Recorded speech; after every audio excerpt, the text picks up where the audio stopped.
You're listening to Sox in the Basement, a production of the Broadcast Basement Limited, where every show is 30 minutes of good and comes from a basement bar on the south side of Chicago. Pull up a stool, pour a cold one, and join us right now for Sox in the Basement. Heard everywhere podcasts can be found, and always at soxinthebasement.com. The winter meetings are upon us. Our guest today, James Fox from FutureSox, is going to preview it and talk about some of the trade rumors, guys that might move off the White Sox, the Rule 5 draft, all that good stuff, even a little bit on the draft lottery, the second year of it this year. And there's some interesting storylines just around what pick the White Sox could end up with and the impact on future years, and he's going to break all that down for us. The Sox Nerd is going to be on the show as well. And my dad called me confused as to why the White Sox would move Dylan Cease right now. And I was trying to explain to him that you don't have Scott Boras as an agent if you're not going into free agency in 2 years. And if your window is not open at this moment and you're trying to do a quick turnaround, my feeling is you're picking up, again, Major League ready, on the cusp of the Major League, somebody who's going to be on your 26-man roster playing on the White Sox has to be a centerpiece, if not two guys like that for Dylan Cease. And those guys, if they get halfway through the season or at the trade deadline, may not be available. And there may be a smaller pool of teams that feel like they're in it, and the market may be at his best for him right now. Well, and even simplify it further than that, you have a team right now that has a massive depth problem on its major league roster and in its upper minor leagues. You have a team right now that has, yes, I'm going to say it, a lot of holes to fill. And you need to put players in position to be on the major league roster for longer than just a year at a time, like a Paul DeJong kind of a thing. You can't just keep doing that and filling and patching and band-aiding over these things. You need to find some longer-term solutions. And if you don't want to go into the full-on rebuild and play the prospect game, which is just, that's a dice roll. I don't want it. And I don't think Getz is going to do it either. And I don't think Getz wants it either. Then what you do, what any team does across any of the major sports, is that they look at their stars and they look at the ones that they sit there and go, who has value? Who do I think can bring me back something? Who do I think other teams are going to look at and say, I will give you more than what I think I should probably give for this guy because it's this guy? And you're trying to sit there and turn Dylan Cease into 2 or 3 players. Maybe not 2 or 3 stars. That would be amazing. That would be great. Okay. But 2 or 3 competent long-term pieces for the major league roster so that you don't have to sit here and rely on a draft pick or worry about the draft lottery, right? Or try and figure out some Rule 5 guy, because those guys are usually, a lot of talent, but not quite ready for the majors. And that's how they end up, they end up sitting on a roster and you don't really know what to do with them. And you see glimpses of it for a while, but they're a longer-term project. So Dylan Cease is at his peak value right now. This is why Dylan Cease is getting moved. Dylan Cease is 2 years left of club control at what will be likely very reasonable prices. Dylan Cease is cheaper than Kenta Maeda just signed for. I mean, if you're looking at pitchers that are signing 2-3-year deals, and you look at what Cease is going to make likely in arbitration over the next 2 years, he's a better pitcher at lesser money. That's why so many teams are chasing him. That's why there was a report out the other day that more than 12 teams are in the running for him. He's like the prize of the offseason. Much like Cork and Carey is the prize of the area around the ballpark. Pre-game, post-game, in-game, the proud sponsors of Sox in the Basement. Go see Gino on Tuesdays. 2-for-1 award-winning burgers when you dine in. Even in the offseason, there is always so much fun at Cork and Carey at the park, in the shadow of the ballpark at 33rd and Princeton. And don't forget about their original location, 10614 Southwestern Avenue, the traditional Irish bar in the Beverly neighborhood. There are specials every week, every weekend. Follow them on all the social medias and check it all out at corkandcarey.com. Peak value, right? 2 years of club control at a very cheap cost for what he can provide, because you can still look to right now, as we're sitting here in this offseason, you can look at 2022 and sit there and say that Cy Young runner-up year represents Dylan Cease's his minimum ceiling, right? The sky might be the limit for this guy. Right. If he starts the season and starts looking like what he was in 23, his value decreases. And that was the Yoan Moncada thing from a couple of years ago, right? Look at Dylan Cease's history. In 2019, very limited, 5.79 ERA. WHIP was an ugly 1.548. He could always strike dudes out. 2020, shortened season, you can kind of throw that out, but a 4.01 ERA, not great. 1.4 WHIP, not great. 21, 1.249 rather on the WHIP, 3.91 ERA. He's showing improvement. 2022, he's got his best year. He's showing improvement. Last year, he regresses.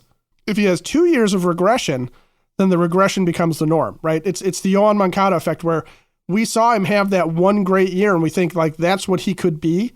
But then you look at it and the more the evidence starts to mount that he is what we have now, a guy that you kind of hope hits above 250, a guy that you kind of maybe are rooting for to hit 15 home runs, his value is incredibly diminished. And now it's for Moncada, it's killed by his contract. So Cease is at peak value. If Chris Getz was ever going to turn one guy into 3 starters, 2 stars, anything like that, if he was ever going to maximize value, this is the offseason right now to sit there and say, I can find more pitching somewhere else, or I can develop guys in the minors that will come up and come on through, or I can focus on Mike Soroka as my ace going forward and trying to get him back to it. You're like, I'm high on Mike Soroka, but I hope that there's a better plan for pitching. Me too. And I think there will be, honestly. I think he moves Cease. One, I do think he's going to try and get something for the rotation back. Not your ace, but something for the rotation back. And he's going to have to buy some pitchers. What is the thing that would ease the mind of a White Sox fan? Go out and sign a pitcher to a 3-4 year deal and show that you're not going into next season with no starting pitchers and going into a full rebuild. He made a comment the other day. Getz made a comment when asked about Michael Kopech, where he actually lauded his time in the bullpen. And it was almost as if he was telegraphing, like, I'm not so sure if he's even a starting pitcher. Michael Kopech in the bullpen is a serious weapon. Like Chris Getz may be looking at Michael Kopech the way we've looked at him on this show for over a year now, is that he may be a much greater weapon in the bullpen, and there is no assurance that he's ever going to stick with his arsenal in the way that he approaches starts and what we've seen up to this point, where he's going to be a real piece of his rotation. So when I hear that, it almost means that when Cease is gone, you have no starting pitchers. Who knows what this rotation is? So I think the thing that would ease the mind of Sox fans is him going out and acquiring legitimate starting pitching. Because if he goes out and acquires legitimate starting pitching and not filling all 5 spots, of course, but saying, hey, we're going to have some young guys that we're going to work in there. Some of them may not make it. They'll sit in AAA, and we're going to have some legitimate starting pitching we're going to bring in. Not necessarily an ace, not necessarily going for the big name, but starting to build this thing, because then next year with all the payroll flexibility, that's when we go out and we make our splash. That's when we start adding things in, when we know what we have after the 24 season. And we've got a couple of those legitimate starting pitchers that we sign in free agency still there for a couple more years because we gave him a 3 or 4 year deal. That I think would ease the mind of the White Sox fan. And he could do that before he moved Dylan Cease, and it would make perfect sense for him. I don't think there's a clock on that where he has to wait to go make that move. He's got some payroll flexibility already, and he should be able to go and make that move while he's still shopping Dylan Cease. In fact, take another pitcher off the board and continue to up the price of the guy that you're getting ready to move. I think he's probably already got, as well, a couple of deals on the table. Oh, sure. He's got to have a package from the Dodgers.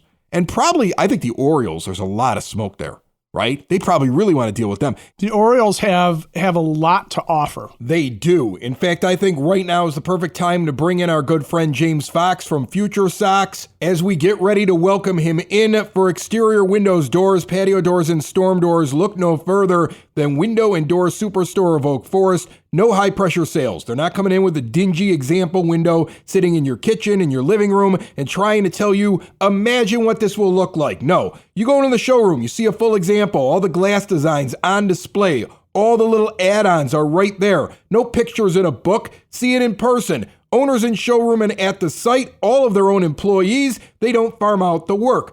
40 years they've been doing it like this in Oak Forest since 1985 with all major brands custom made and no stock items for a perfect fit. They're a half block east of 159th and Ridgeland at 6280 159th Street. See more at windowdooroakforest.com. On on the phone line with me right now from FutureSox, also part of the Broadcast Basement On-Demand Radio Network, James Fox joins us. How are you, buddy? Hey, man, what's going on? Look, there's a lot going on. We got winter meetings about to start. That means Rule 5 draft is going to be happening. And then we also have all these trade rumors that are going around. Everybody's waiting for Dylan Cease to be dealt, even though I think that it makes more sense for the White Sox to watch the top end of the starting pitching class, of this free agent class, move on to their next team.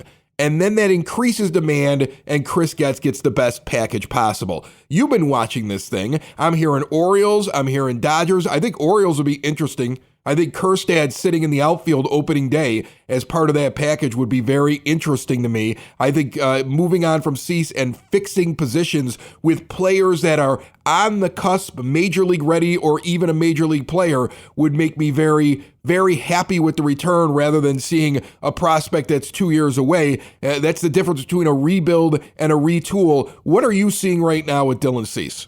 Yeah, I think similar to kind of what you said. I think he's definitely going to move. I think everybody has kind of said, like, you know, there's no reason for the White Sox to hang on to Dylan Cease at this point, just because you're not going to be very good next year, and he's up after 2025. And you know, he's a Scott Boras guy. I think there's a little bit of a misconception. And listen, like, I'm not going to come on here and like necessarily give the White Sox the benefit of the doubt, right? Because they don't deserve it. But like with Boras clients, it is a little bit different. Like, it's not like Dylan Cease is going to get moved and then, like, sign an extension, and that shows that the White Sox are cheap. He hired Scott Boras. You don't hire Scott Boras to sign contract extensions. He's going to free agency. Any team that had Dylan Cease right now would have to, you know, kind of consider this. This is a 2-year rental for somebody. Now, with that being said, he's, you know, one of the most controllable names on the market. You know, a good, smart team could get him back to, you know, number 1 or like high number 2 level with his pitch metrics and all the strikeouts, and he's going to be fairly cheap. Like, you know, he's probably going to be $8 to $9 million this year, and then somewhere in the 12 to 15 range next year. So yeah, I mean, look, they're going to get a lot. I don't know when it's going to happen. You know, like the John Morrissey tweet was weird the other day, and he has a relationship with Chris Getz. He's always kind of had Chris Getz news, but you know, it does seem like they're trending kind of towards what you've said, where they're going to wait. I mean, it makes sense. Like, you know, these meetings are going to be heavily influenced by, you know, what Shohei Ohtani does. Yamamoto, who's coming over from Japan, is not supposed to decide until after the meetings. And then there's like a Juan Soto trade that'll likely happen. But I mean, look, you still have pitchers on the market. Blake Snell, Jordan Montgomery, the top ones. You have Marcus Stroman and a bunch of guys under him. So, yeah, I mean, there's going to be some clubs that miss out on pitching if you want to hold out. But I kind of feel like if the White Sox hear the names they want to hear, like, they'll just trade Dylan Cease whenever, right? My guess is there's a disconnect somewhere. You know, I think they have good offers, but they're waiting for that killer offer, and they'll wait until they get it. But all signs point to them getting it. I agree on Baltimore. I think Baltimore would be, you know, the best destination for the White Sox, just because you mentioned it. I mean, Heston Kjerstad, the power-hitting outfielder out of Arkansas, he was the number 2 pick in the draft a few years back. I mean, he could instantly slot in right field. There's some concerns that he moves to first base eventually, but, I mean, he's going to mash. And then they have a million infielders. Joey Ortiz is a slick fielding shortstop that's hit in the minors, and they've Connor Norby at second. And the Orioles have a ton of prospects. And Mike Elias has always kind of been like a prospect hugger where he doesn't trade these guys, but they have so many that so many of them are blocked. They could make a Dylan Cease trade like without even denting their system or like them going forward. So I'm hoping it's them. It could also be the Dodgers, obviously. The Dodgers have a bunch. They have high-level hitters as well, like a Michael Busch, Dalton Rushing, guys like that. The one thing I'm pretty confident in, I don't think it's going to be Atlanta. I know that's been out there, and that's his hometown team, but they don't have much to deal. Their system isn't great, and it's pitching heavy. I don't think this is going to be a pitching heavy return. The White Sox really need close to the majors position players. That's what I kind of think it'll be. So I think if it's the Dodgers or Baltimore, that would be great, but it could be a wild card. You know, his contract gets Arizona, Cincinnati, teams like that in the mix, like if they want to be. So it'll be interesting to watch, like probably over the next week. I would guess by the end of the meetings Wednesday, Cease probably moves, in my opinion. You know, and it's interesting you brought it up there. You're saying, again, we're talking about talent that would be ready to go. We're talking about talent that is blocked because it has done what it needed to do in the minor leagues and is looking for its opportunity. We're not talking about talent that still needs to be developed at the single A or double A level, which is kind of how Rick Hahn and Kenny Williams did it when they were making trades back in 2017-ish. You know, I mean, that's not what we're looking at here. And I'm noticing what Chris Getz is doing, and I'm noticing the teams that seem to be front runners, and they're teams that have guys that are ready to step in right away. It doesn't mean in 24 the White Sox are going to be a good team. It means they're going to have a bunch of young guys. But it also means that it won't be this long period of time before they are competitive, if those are the kind of players he goes for. He's also looking at moving somebody like Eloy Jimenez, I believe. I mean, here's a guy who doesn't have a position and may fetch something, but I would think that's happening later on in the year. What do you think about Eloy? Yeah, I think he definitely moves. I mean, I think it's kind of been written, like Jesse Rogers of ESPN expects it. Some people I've talked to expect it. Look, I'm a little bit surprised, not that they would move him. I just don't know, why he has much value. I mean, it's $13 million for a DH only that really hasn't done anything. And I know there's, a lot of White Sox fans that think Eloy Jimenez is great. And, look, he's fun when he's hitting homers and, all that. But he hits so many balls, on the ground still, and his approach isn't great. He swings at pitchers' pitches. He's always hurt. So I don't know how good the return is going to be for Eloy Jimenez. I just think that they don't really want him on the team because they want more flexibility. I don't know that they would dump him for a return that's not great. So, I think the Marlins are a team that's had interest in the past. That's an option. I think we see this Dylan Cease trade, and then after that, it's kind of see what you could get for Eloy Jimenez, and then you try to make that move too. Essentially, there are some guys similar to him on the market, like Jorge Soler is a free agent, and there's a lot of DH first base types. But I mean, if Chris Getz is going to preach defensive improvement, I think it's really tough to have Eloy Jimenez on your team unless you plan on DHing him every day. And I guess they probably just would want to leave the flexibility of DH open. So I think he moves. I don't know how soon that's going to happen. I think what calms White Sox fans is if Chris Getz actually goes out and signs a piece that he intends to keep on the team long term. I'm waiting for that pitcher that gets signed, not necessarily an ace of your staff, but somebody that he signs for 3-4 years. It's in this big free agent class that shows, hey, we're not just going to start 5 rookies. We're actually going to go out there and continue to build because we want to turn this around quick. Do you think we'll see that this offseason? Yeah, I mean, I would imagine they're going to have to sign pitching. Now, I don't know if that means just short-term pitching, right? If that's a Jack Flaherty because he knows your pitching coach, or a Michael Lorenzen who was pretty good last year, so then you could throw a lot of these young pitchers in the mix. I heard a lot about Yariel Rodriguez, who's out of Cuba, but now it seems like the White Sox have kind of softened there a little bit just because there are a lot of questions about that guy, whether he's a starter or a reliever. And if they think he's a reliever, I mean, there's really no reason to give him $50 million or whatever he's going to get. So I kind of thought originally that would be the move, and now it seems like it might not be. Look, they have to add pitching. I mean, what you're talking about, maybe it's just as simple as a deal with the Dodgers for a guy that's 23 or 24 that's already pitched in the majors. That's a young starter like that. They have so many guys. I mean, you could see them move a 26-year-old Ryan Pepio. You could see them do something like that because they have so many guys. Emmett Sheehan. Yeah, right, exactly. So it could be somebody that you've heard of that just goes into your rotation because the White Sox have a longer leash than the Dodgers do, quite frankly, right? The Dodgers just, they don't have the time to give these guys 150 innings to figure out their business, whereas the White Sox kind of can right now. So yeah, I would think there's some level of free agent signing because if you look at their rotation right now, I don't even know that Michael Kopech is in it. And once they trade Cease, who are you? I don't know who's in the rotation.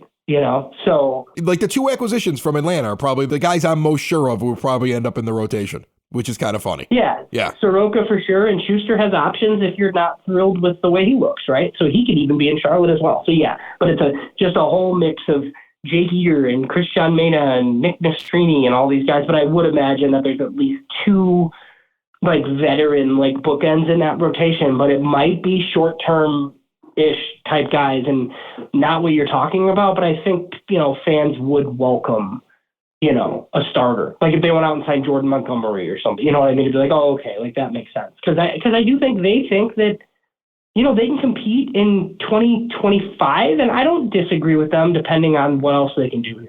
James Fox join us here on Sox in the Basement, brought to you by Elite Benefits of America. If your company's going through the medical renewal right now, you're dreading what's going to happen, you're upset about what's happening at this point, increased premiums, out-of-pocket expenses. Some employees could go into medical bankruptcy based upon the decisions made by your company. Do not fear.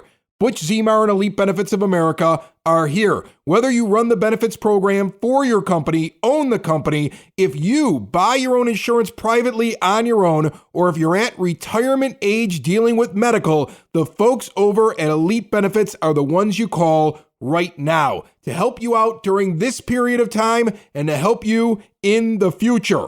Don't wait. Waiting costs you more money and makes things harder on you in the new year and beyond. Call Butch today, 708-535-3006, and visit EliteBenefits.net. Let's talk about the Rule 5 draft. They have a full 40-man roster, so they're going to have to release somebody. Do you think that's possible? When do they have to release the player by? And will Chris Getz go hunting for a player that he's got to keep on his roster because he picked him Rule 5 to be able to retain him all year long? Yeah, so they did make a move yesterday, actually. Oh, I missed it. Yeah, you missed it. So they're 39 now. Who'd they move? They outrighted Nick Padilla, who's a right-handed reliever. Oh, that's why I didn't notice because I didn't care. Right. So he was outrighted. So basically what that means is they put him on waivers. Nobody claimed him. And because nobody claimed him, he's off your 40-man, but he's still in your org, whatever. And then Adam Hazley, elected free agency because he was the DFA for DeYoung. So they're at 39. So they can make a pick if they want. And I would imagine they will. They pick fourth. I feel like teams that pick up that high generally take somebody. The Rule 5 is weird, but there's no reason not to get a free player. If you have a roster spot, it costs you $100,000 to make a selection. If the player doesn't make your team, then you send him back for $50,000 to their team. And that's what happened last year. They took that Nick Avila, and he was okay in spring training, but the White Sox were trying to contend. He didn't make their team. They sent him back to the Giants. I feel like there are some options this year, but the Rule 5 is strange. You don't know what they're looking for. RJ Dabovich is a name, and I have an article out on FutureSox.com, just, Rule 5 preview with some names in there. And they're just some guesses, obviously, but RJ Dabovich is one of the best relievers in the minors, but he had hip surgery this year and missed most of the year for the Giants, so they left him unprotected. I think it's interesting that he's on the Giants, so he knows Brian Bannister. So I think that's the connection for me. So RJ Dabovich, if it's a guy like that, I wouldn't be surprised. And then Tanner Burns was a starter at Auburn, pretty highly regarded one. He was a second-round pick of the Guardians in 2020. He's just kind of a back-end starter that the Guardians left unprotected. I mean, you could grab him and add him to that mix of youngish guys that we were just talking about, in the mold of Jake Eater and some of these other guys. And then on the position player side, Justin Durden is a left-handed hitting outfielder for the Astros. Hudson Haskins, a really athletic center fielder for the Orioles. Look, these guys aren't stars, but they could be fourth outfielders on this White Sox team for sure. So it just depends on what they're looking for. Catchers go often in the Rule 5, but I feel like they're mostly defensive profile catchers, and I'm just not sure the White Sox are going to do two of those guys. You know what I mean? They have Corey Lee. I would imagine if they go defense at the other spot, it's probably a veteran would be my guess. So that would be kind of surprising. So look, if they make a pick, I feel like Toolsy outfielder that they think could play part-time or some level of pitching, probably the bullpen because, well, there's a lot of spots available. I don't think every fan truly understands how the draft lottery works, what's happening this year for the Sox, how it impacts next year. I know you can't guess where they're going to end up in their draft, but there is a draft lottery now over the last couple of years. Can you break that down for me? Because I know that's happening at the winter meetings as well. Yeah, so the second annual draft lottery is 4:30 on Tuesday. I think MLB Network is carrying it. So the White Sox, essentially, they come in the fourth spot right now, which means you have a 14.7% chance at picking number one. The odds are similar to pick third and, like to pick second and to pick fourth and whatever along these lines. But they do have an 83% chance to pick in the top six. So they're very likely going to have a top six pick. Now, I'm a little bit conflicted on that. I wrote a little bit on it for the website at FutureSox. So one of the things Major League Baseball did to end tanking essentially was large market clubs can't pick in the lottery in consecutive years. And this is affecting the Nationals right now. The Nationals picked second overall last year. This year they have the seventh worst record in baseball. They can't pick higher than 10th by rule because of that. So in theory, if the White Sox pick in the top six this year, they can't pick in the top six next year. And as we've talked about, I think they're going to lose 90 plus games. I think if they pick 1, 2, or 3, nobody should be upset about that. If you get a top 3 pick, you'll get a good player, even though the class isn't that great. We can talk about that later. I think that's fine. The worst case scenario would be the White Sox picking 5th or 6th this year, because then you're kind of closed off from picking top 6 again next year, even though you're expected to be kind of bad. So, if you're not in one of those first couple spots, falling out of the top 6 and picking 7th actually might be the best case scenario. So, I didn't clarify that. If they pick 7th, they're eligible next year for top 6. It's very strange the way that these rules work, but it's all totally different. I want to be honest with you. I know you're a prospect hound, over at FutureSox. That's what you guys do. Okay, so I completely understand it. Me, I hear you talking about the difference between the 5th pick and the 3rd pick, and I think to myself, they don't develop players anyway, so who cares? Yeah, no, I understand that part. Whatever. Whoever they pick is not going to reach their full potential until they can prove to me they can develop players after they pick them high. Yeah, for me, it's more about the money, and it always has been, right? So every pick is slotted, so you want the highest pick possible. But no, I agree. Look, the Dodgers are good every year, and they pick in the 20s. Right. It's about developing players. You have to develop players.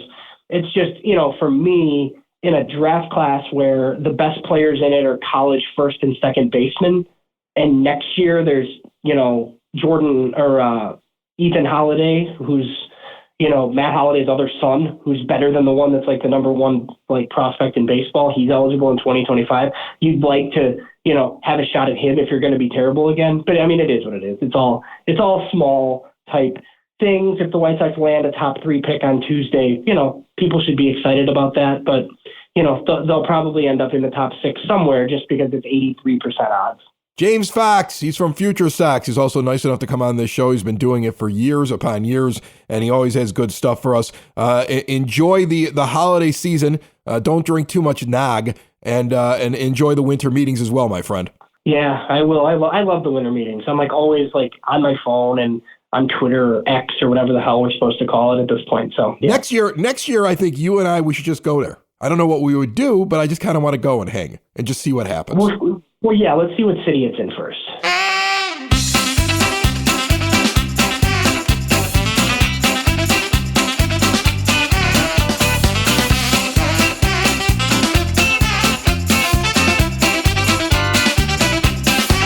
Joining me on the phone line right now, that music indicates he is here, Dave Marin, otherwise known as the Sox Nerd. He gets those tidbits up on the scoreboard at the rate. He always has some great material, and he's brought to you proudly by the Village of Lamont. Want to experience a downtown with real history, great eats and drinks, and green spaces filled with adventure? Visit the Village of Lamont. Shop, dine, drink, explore, and check out all of the holiday things they have going on. They've got a big event where you're able to win prizes and do collectibles for Christmas this weekend in downtown Lamont. See it all at lamontdowntown.com. Nerd, how you doing? Great, Chris. How are you? I'm ready to go, man. We got the winter meetings. Maybe Dylan Cease moves. Maybe Eloy Jimenez moves. We're probably getting a Rule 5 pick. We're going to see a little bit of activity. And what I really want is controllable starting pitching acquired through free agency, because I think that will convince fans this is not a 3-year rebuild. That's what I'm hoping for. And I probably won't get any of it this week, but that's what I'm hoping for. We'll head into the winter meetings with my final alphabetical review of the 2023 White Sox. And it continues beginning with Gregory Santos. The right-hander appeared in 60 games in 2023, which were the most by a Sox rookie since Jake Petrichka's 67 in 2014. In those 60 outings, Santos held foes to a .077 average with the bases loaded, which was the lowest by a Sox righty since James Baldwin's .071 in 1999. That's with a minimum of 13 at-bats. I'm sure we're all hoping for bigger and better things out of Santos in 2024. Next, Brian Shaw. The rubber-armed reliever earned his first Sox save in his 764th big league appearance on August 7th. The only pitcher to log his first Sox save with more appearances than Shaw was Sparky Lyle at 891 on August 25th, 1982. How about Gavin Sheets? No player in big league history has dominated the Pittsburgh Pirates like Gavin Sheets. The left-handed hitter's slash line of .715, .818, and .1500 is the best ever against the Pirates for those with at least 8 at-bats against the club. Sheets is 6 for 8 with 2 home runs in 3 games versus the Buccos. Moving on to Touki Toussaint, the right-hander yielded an average of 7.1 hits per 9 innings, which was lowest among Sox pitchers who threw at least 42 1/3 innings in 2023. That figure ranked 10th lowest in the league among pitchers with at least 80 innings. This includes his one start with Cleveland. Finally, Andrew Vaughn. The first baseman hit at least 15 homers for the 3rd consecutive season in 2023. He joins Jose Abreu at 9, Carlos Lee at 7, and Alexei Ramirez at 5 as the only Sox players to hit at least 15 homers in each of their first 3 big league seasons. Before I get to my zinger, I remind you that these gems and others on players like Rodriguez, Schultens, and Zavala, who do not make the podcast cut, are on my blog, which you can link to at soxinthebasement.com. My zinger? I'll probably delve into the careers of Nicky Lopez and Paul DeJong in future pods, but I thought I'd give you a little taste with my zinger this week. Did you know, Chris, that only Albert Pujols at 415 reached 100 Cardinal homers in fewer games than DeJong's 572? And one more. Did you know Nicky Lopez's first big league homer was the first big league homer ever hit in the state of Nebraska? That happened for the Royals on June 13th, 2019 at Omaha's Ameritrade Park. That's it, Chris. More than you wanted to know about Jake Petrichka, Sparky Lyle, and the Cornhusker State. That's the Sox Nerd, and that's another 30 minutes of Sox for fans, by fans. And we learned a lot right there. We learned a lot from James Fox, and I learned that I'm already falling in love with Heston Kjerstad, and he hasn't even been traded to the White Sox yet. Trust me, if you haven't heard his name, he's swirling about this Dylan Cease thing if it happens with the Orioles. I'm going to stop looking at his stats, though. I have to remember what I said on the last show. I can't make a trade happen, and neither can you. That's what my MLB The Show is for. The Sox team I built there is amazing. Sox in the basement. Sox in the basement. Sox in the basement. Sox in the Basement. Heard everywhere podcasts can be found, and always on soxinthebasement.com.